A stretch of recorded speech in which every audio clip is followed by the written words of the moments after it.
Olá, boa tarde a todos. Sou Leidiane Ramos, jornalista e coordenadora do Núcleo de Difusão Científica da FAPEMA, e esta é a 20ª edição do programa Cientista.com. Sejam todos muito bem-vindos. O tema desta quinta será Destros e Canhotos. Iremos debater sobre a direção grafológica em função da postura e consistência manual no contexto de aprendizagem. Para falar sobre o assunto, entrevistaremos a professora doutora Francisca Moraes da Silveira. Ela é pesquisadora, professora associada do Departamento de Psicologia da Universidade Federal do Maranhão, docente nos cursos de graduação e professora permanente do programa de pós-graduação em formação docente em práticas educativas. A professora Francisca Silveira é também psicóloga com doutorado e mestrado em psicologia, teorias e pesquisa do comportamento pela Universidade Federal do Pará. É membro da Associação Nacional de Pós-Graduação e Pesquisa e membro da Associação Brasileira de Neuropsicologia. Professora, é um prazer poder conversar com a senhora nesta tarde. E obrigada, desde já, pela sua disponibilidade em participar conosco. Obrigada. Estou aqui à disposição, tá? E falar de canhoto é muito interessante, falar dessa questão, porque embora não se possa precisar o início, né, de alguns preconceitos em relação às pessoas canhotas, sabe-se que existe, né, desde a Idade Média, né, que se preconiza, né, os canhotos que eram considerados contrários a Deus, né, como se representasse o mal, né. Nesse período a escola era dominada pela igreja, né, orientada pela religião, e seus dogmas preconizavam a mão esquerda como algo que fosse pecaminoso, né. Então uma criança ela aprendia a deixar de ser canhota muito cedo, né, em função de toda essa pressão que existia com relação a isso, a essa possibilidade dela não ser canhota, né?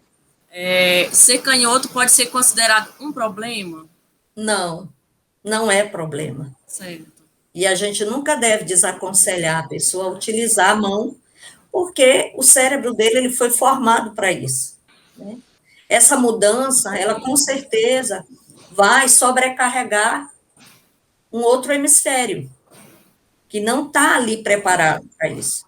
E isso corre, por exemplo, a gente vê constantemente pessoas que deixaram de ser canhotas com desorientação temporoespacial. Facilmente elas se perdem. É difícil elas entenderem um endereço no mapa, né? Estão em outra cidade, se perdem completamente, né? Por conta justamente disso, dessa mudança de lateralidade. Além disso, pode apresentar problemas, já alguns pesquisadores já chegaram à conclusão que pode sim apresentar problema na linguagem, entendeu? Isso é grave, né? Então, não é aconselhável não é aconselhável proibir a criança de usar a mãozinha esquerda. Muito pelo contrário, você tem que aceitar a criança com a especificidade dela, do jeito que ela é, e criar condições para que ela se desenvolva. Isso não interfere. Para vocês terem ideia, nós fizemos uma pesquisa com escolas aqui do Maranhão, né, escolas públicas e particulares, para poder depois a gente fazer uma comparação entre as classes mais favorecidas e as menos favorecidas, se havia alguma diferença com relação aos destros e os canhotos em suas posturas, em sua maneira de escrever. E a conclusão que nós chegamos é que as meninas canhotas, em um teste que nós aplicamos, né, tem um teste norte-americano que nós trouxemos, as meninas canhotas investidas, elas apresentaram uma velocidade de escrita maior e uma alta qualidade em relação aos destros e também em relação aos outros canhotos. As meninas canhotas investidas, que escrevem com a mãozinha toda torta, né, com a caneta apontada para o corpo. Isso é interessante. Então, como que a gente vai proibir? Né? É uma especificidade da pessoa que tem que ser respeitada. Então, nós ainda, infelizmente, não temos políticas públicas para atender essas pessoas. Até hoje, nós não temos, o que é lamentável. Então, De essas fato, é crianças... lamentável, professora. É lamentável. As Porque famílias não são essa leitas. falta de acessibilidade Exatamente. com as crianças, não só crianças, mas jovens, até adultos, né, que passam por várias situações que comprometem não só a vida dele pessoal, mas até a profissional também, porque Com os certeza. locais de trabalho também não permitem essa acessibilidade a esses jovens, né? Exatamente. Você basta ver que você já viu algum carro no Brasil para canhoto? Algum equipamento de trabalho, né, específico para canhoto? Não, ele tem que se adaptar de qualquer forma, né? O canhoto dirigindo, né? Uhum. Como destro. Professora, eu queria só dar assim, uma ênfase maior Ah, no artigo que a senhora desenvolveu juntamente com o William, né, Marte, que no título vocês falam desempenho na escrita em destros e canhotos em relação ao sexo e à postura. Aí nesse artigo vocês afirmam que muitos educadores eles julgam a postura invertida para escrever como algo prejudicial, considerando a sua adoção como geradora de problemas físicos, né? E escrita ilegível. E por isso eles não recomendam o uso dessa postura invertida. isso. Nesse caso especificamente, professora, quais as orientações que você daria para os professores em relação a essa temática, para eles poderem trabalhar nas escolas?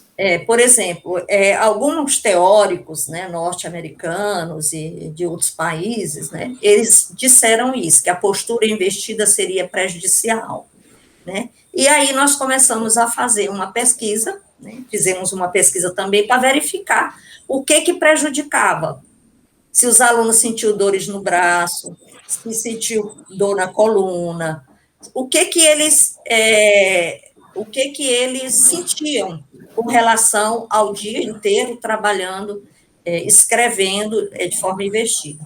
Nós não encontramos dados consistentes aqui no Brasil, porque essa pesquisa dizer que é desaconselhável a investida é de outros países, né? Aqui no Brasil a gente não conseguiu dados suficientes. Olha que nós fizemos uma amostra de 226 pessoas, né?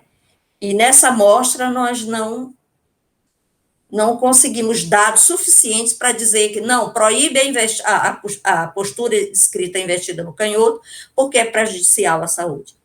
Nós não encontramos dados significativos para comprovar isso, para desaconselhar. Certo. E Foi com aí, nesse relação a isso que caso, você me perguntou. quais as orientações que também dariam-se às mães dessas crianças canhotas? Uma orientação para que elas pudessem, de certa forma, fazer com que as crianças se sintam mais inclusivas na sociedade, procurar ambientes locais onde essa inclusão é possível. Qual seria a orientação mais adequada para essas mães de crianças canhotas? Olha, nós podíamos, por exemplo, enfocar, eu até relacionei aqui alguns objetos que, com relação a essa mãe, né, orientação. A orientação dessa mãe, por exemplo, poderia ser se orientar a ela a não modificar a postura de escrita da criança, a não interferir na mão de escrita da criança e que a criança continue canhota. O que ela tem que fazer é instrumentalizar essa criança. Porque hoje existem cadernos especiais para canhotos. Então, por que não comprar? Né? O caderno especial para canhoto, uma carteira para canhoto, para estudar em casa, uma carteira especial, uma mesa, né, adaptada para ele. Né? Faca de serra, que eles têm uma maior dificuldade com a faca de serra para cortar o pão, né? Existe faca de serra diferente para canhoto, né, o abridor de lata, algumas situações que canetas diversificadas específicas para o canhoto, então, vai possibilitar a qualidade de vida para esse canhoto. A mãe deve isso, e principalmente orientar ela por que a criança é canhota. Não é porque ela queira, é porque o cérebro dela é assim, né? É porque é uma condição dela, né? Então, não tem, a dominação do lado esquerdo é muito mais poderosa, inclusive, do que o do lado direito. Então, a mãe, ela tem que aceitar essa condição, né, dessa criança, acolher, né, incluir ela em tudo e não forçar essa criança a renegar o uso da mão esquerda, né, porque isso já teve bastantes questionamentos, né, desde a Idade Média até hoje, muita gente fala, né, tanto que os árabes, né, consideram a mão esquerda como a mão suja, né, você não pode cumprimentá-los com a mão esquerda. Então, existe uma série de fatores que são culturais, né, e que também são, no Brasil não existe nenhuma cultura desse nível, mas ainda existe, né, uma dominação de você acreditar que a pessoa pode simplesmente, não vou ser mais canhoto, eu vou escrever com a mão direita e pronto. E isso não vai me afetar em nada. Obviamente que vai, de alguma forma. Certo? Certo. E é diferente também de situações que podem acontecer, né? De pessoas que já nascem sem o membro direito, por exemplo, sem o braço direito, ou pessoas que, por algum motivo, sofrem algum acidente, perdem um braço, ou perdem os movimentos do braço, e aí acabam tendo que se adaptar a utilizar o outro braço para fazer suas coisas, suas atividades, suas utilidades do dia a dia. É diferente, né, essa relação. É muito diferente, porque ela vai desenvolvendo, né? Obviamente que ela pode até... né? Ela é uma alternativa e ela vai ter que se adaptar, né? Ou ela bota uma prótese, né? Exatamente, que hoje já permite, através da tecnologia. Já existem próteses que podem ser desenvolvidas, né? Exatamente. Então, a outra questão também, professora, que eu acho que seria interessante, aliás, eu também gostaria de saber, né? Quais os fatores que podem prejudicar o desenvolvimento escolar do canhoto, como a senhora já falou, de alguns, inclusive no sentido também, de repente, de orientar até as próprias instituições, escolas, diretores de escola, gestores de instituições de ensino, para que possam possibilitar, né, que esses jovens sejam incluídos mesmo, como a senhora falou anteriormente, não só de políticas públicas para eles, mas também de conhecimento, esclarecimento, porque, como já foi falado até no início, né, as pessoas acharem que é algo sujo, algo errado, isso eu acredito, e acaba que, como não tem esse esclarecimento, muitas pessoas acabam levando isso para o resto da vida, vai passando de geração para geração, e talvez palestras, algo que possa esclarecer isso nas escolas, começando nas escolas, claro, né? Pudesse esclarecer, desmistificar essa situação, fosse algo relevante de ser apresentado.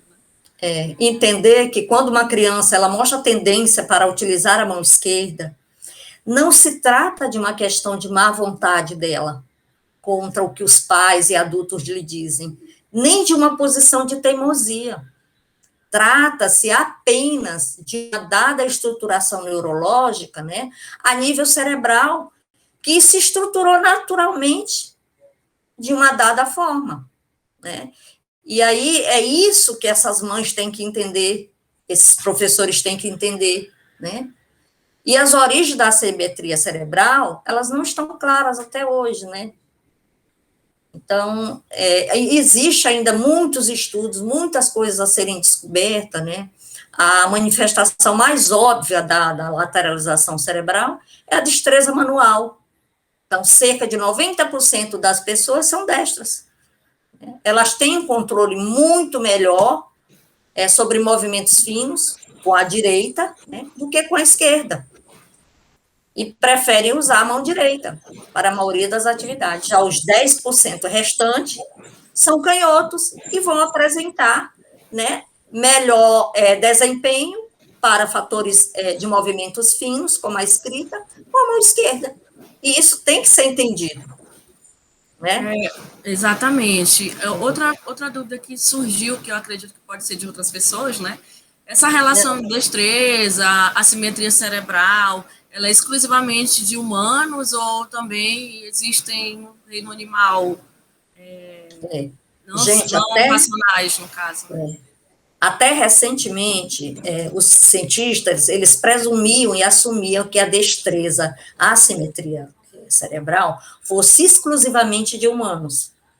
Mas hoje já ficou claro que existem equivalentes realmente bastante difundidos no mundo animal. Por exemplo, cerca de 65% dos chimpanzés, eles usam a mão direita para tarefas exigentes.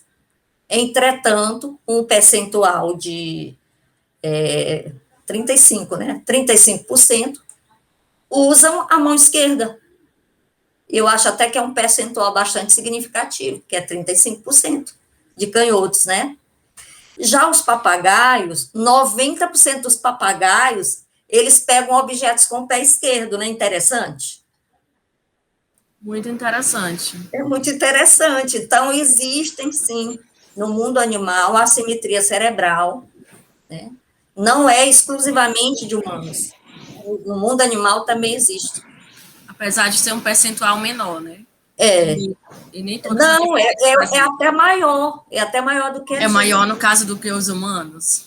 Porque nós, humanos, Certo. 10% só da população mundial, em média de 5 a 12%, né? Então, a gente vai dizer que 10% dos humanos, eles são canhotos, contra 90% destros. No mundo animal, por exemplo, por cada animal tem lá seu percentual. O chimpanzé, 65% são destros, entretanto, 35% são canhotos. Os papagaios são 90% canhotos, contra 10% destros. Então, é bastante significativo, até mais alto o índice.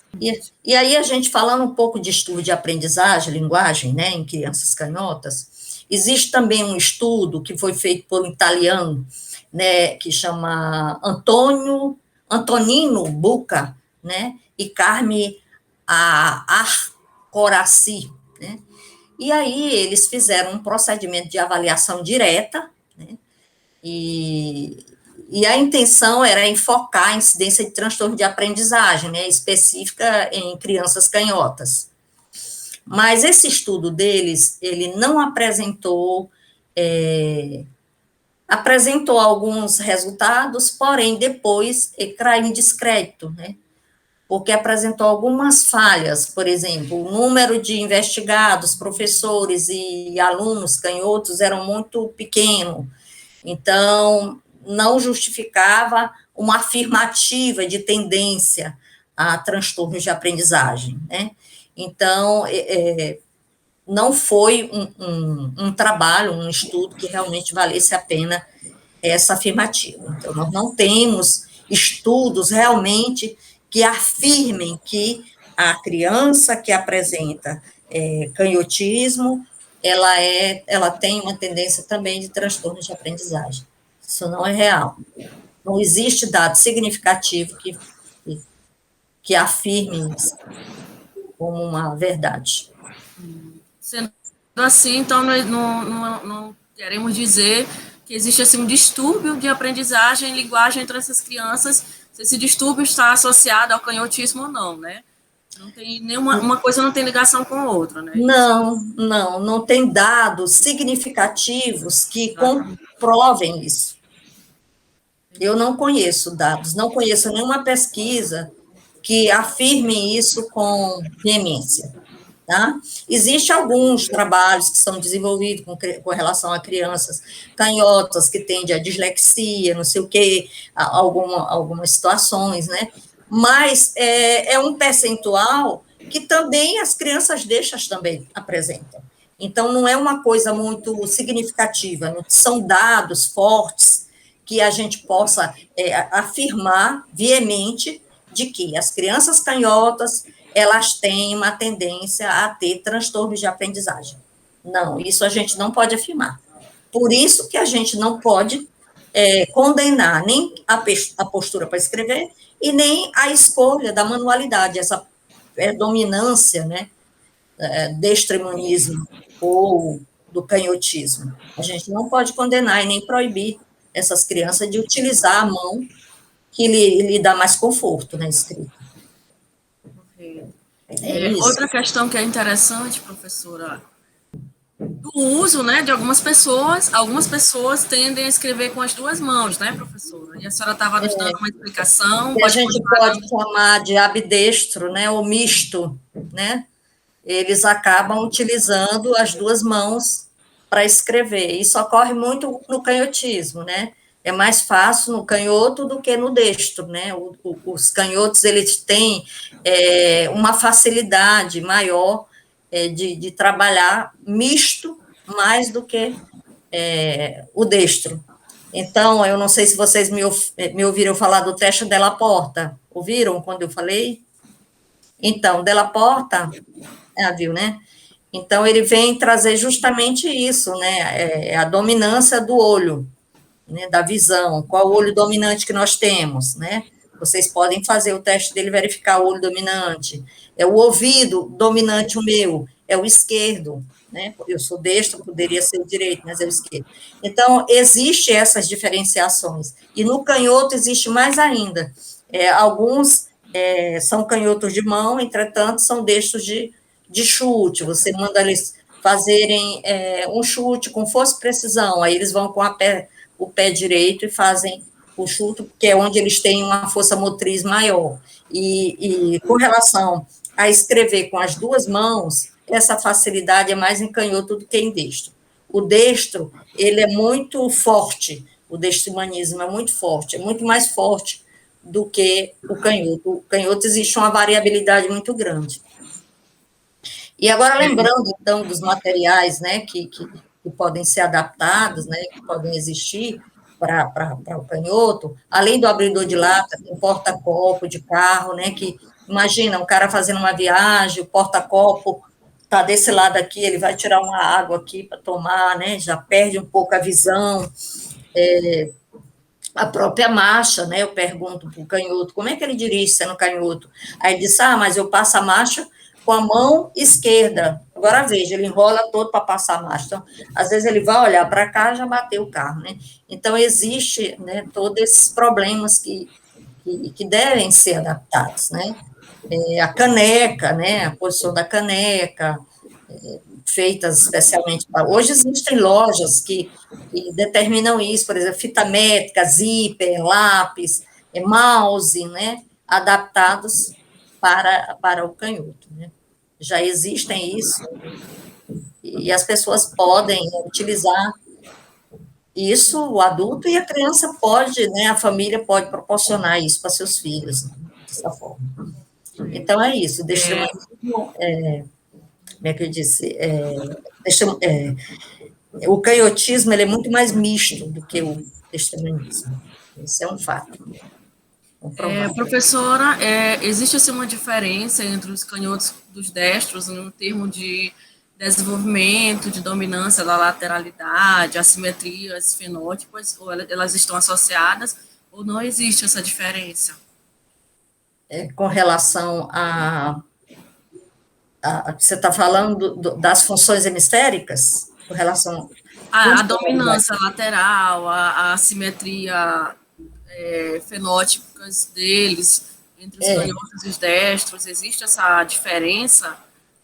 A diferença entre o canhoto e o destro, né, com relação à destreza e assimetria cerebral, né,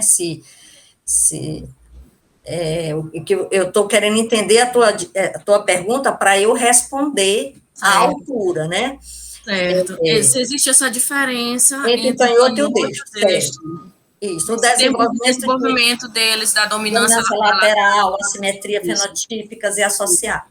Então, eu posso dizer que os padrões de desenvolvimento, né, de dominância manual, podálica e assimétrica fenotípicas associadas, como dominância mista, né, e a correspondente entre mão e pé, dominantes em crianças, eles têm uma força maior para os destros. Então, as pesquisas indicam que os canhotos, eles diferem dos destros, né, porque eles são mais mistos nas suas preferências manuais com relação a essas dominâncias, tá? Tanto manual como podálica, com essas assimetrias fenotípicas associadas, eles são mais místicos, né?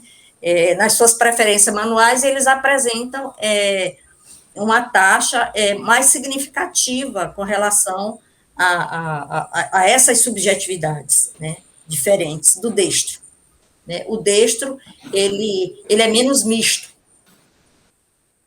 tá? Entendi. Menos místico do que o canhoto. Essa é uma diferença que a gente acha, assim, tá? E quando você falou de problema, de trauma, né, que pode ocasionar no canhoto, principalmente a criança que estuda, eu posso te dizer o seguinte, o trauma, muitas vezes, ele é criado pela própria família, né, que a família fica forçando aquela criança a ser destro, aquela coisa toda, é muito feio escrever com essa mão, desde pequenininho, né, isso é muito feio, então ele já chega na escola querendo esconder esse lado, né, ele não quer ser canhoto, ele quer ser destro como os outros coleguinhas dele. Então, isso aí já começa um problema a partir daí. Então, na hora de escrever, ele foge para não escrever, né? Ele vai apresentar algumas situações que ele escape daquilo ali. Então, ele acaba perdendo o encaminhamento de alguma aprendizagem em função dessa timidez, né? Ou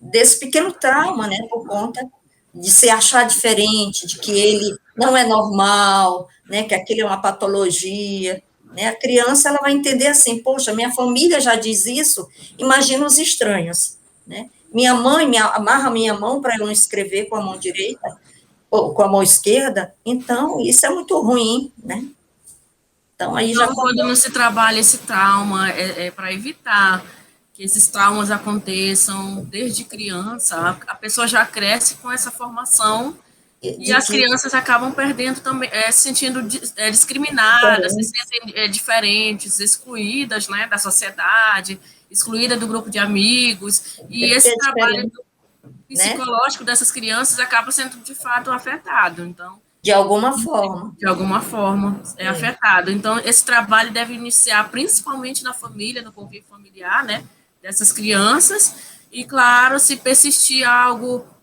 que atrapalhe o desenvolvimento da criança, procure um profissional, né, professora? Exatamente, procurar um profissional. O profissional ajudar essa criança a se desenvolver na sociedade, nas habilidades do dia a dia, não é isso? E orientação aos professores também das escolinhas, né? A como lidar com essa criança. O que oferecer para dar conforto, né, na lateralidade dela, né, na condição do que é dominante para ela, até na distribuição das carteirinhas. Eu estou falando aí do ensino desde o maternal, né, do ensino primário, né, favorecer esse conforto para a criança, para ela não crescer, né, achando que ela é errada porque escreve com a outra mão, e ter até vergonha de dizer, eu sou canhoto, porque só tem ela na sala de canhota, e ela não quer se identificar como canhota, achando que isso é uma coisa errada, né? Então, como uma vez uma aluna disse assim, professora, eu sou canhota, mas eu não sou doida, eu não tenho nenhum problema, entendeu? Ela, assim, a menina toda preocupada, disse, não, porque eu entrava nas salas e perguntava, que tem alguma criança que é canhota, que escreve com a mão esquerda? Aí, algumas levantavam e diziam, eu escrevo com a mão esquerda, mas eu não sou doida, eu sou boa, eu não, entendeu? Já justificando, assim, né? Então, ainda existe... É muito interessante, isso fica, de alguma forma, uma marca, né? Mesmo que sutil, mas eu sou diferente, né? Sou diferente, eu sou canhota. Então, isso eu acho que tinha que desaparecer, porque as habilidades, né? Elas são iguais, né? A forma de aprender é igual, só muda a postura de escrever, o posicionamento da mão, do bracinho, é diferente, e isso pode ser dado esse conforto na escola, né? A escola pode proporcionar uma carteira, dizer para a mãe comprar o tipo de caderno específico, de caneta específica, para que dê conforto a essa criança. Né? Essa criança, por exemplo, de 9 anos, que eu exemplifiquei logo no início, né? Que ela tinha que sentar do lado direito da parede, com o bracinho, né? Para fazer o movimento de abdução, adução e abdução, porque ela não tinha força motriz para isso. Né? Então, a professora tem que saber dessa especificidade, né, dessa subjetividade dessa criança, para dar conforto, né, para possibilitar uma melhor inclusão, né, ao ensino, à aprendizagem. Isso, Leidiane. Infelizmente, né, professora, chegamos ao final do programa, né, ao fim deste Sim. programa, desta edição. Professora, a gente quer agradecer você, muito obrigada por mais uma vez esse agradecimento, né, de sua participação e pelos esclarecimentos que deu a todos nós, a todos que estarão, com certeza, acompanhando essa edição do programa, né. E, mais uma vez, obrigada. Se você tiver mais alguma consideração a fazer, fique à vontade, professora. Gente, eu agradeço também vocês, viu, Leidiane? Foi ótimo conversar com você, as suas perguntas foram bem pertinentes, né? E vieram, de alguma forma, ressaltar o trabalho, né? Porque você foi bem assertiva, assim, com relação a questionamentos que são importantes para a sociedade, para a escola, para os pais, né? E o que eu quero dizer é o seguinte, que é muito importante esse esclarecimento, tanto para os pais, quanto para os professores, principalmente do ensino fundamental, com relação à consciência do que é ser canhoto, tá? E que não é nenhuma patologia, que não faz mal, e que isso não significa que a criança ela vai apresentar transtornos de aprendizagem em função de ser canhoto, isso não existe, e que não é proibido e que a gente deve aceitar também essas subjetividades com relação à postura para escrever, à posição do papel, né, e o canhotismo de forma geral, tá? É isso. E eu também quero agradecer muito a oportunidade de falar de canhotos aqui com vocês. Nós é que agradecemos, professora. Sempre que tiver algo interessante queira colaborar conosco, estamos aí à disposição, tá bom? Obrigada, Leidiane. Obrigada mesmo. Esse foi a 20ª edição, né, do nosso programa Cientista.com. Eu sou Leidiane Ramos, a responsável pela produção do programa é a jornalista Elisete Silva, o Benilson Costa, o responsável técnico da edição do programa, a arte é de Mota Júnior, e o presidente da FAPEMA é o professor André Santos. Até breve, se inscreva em nosso canal, curta e compartilhe este vídeo.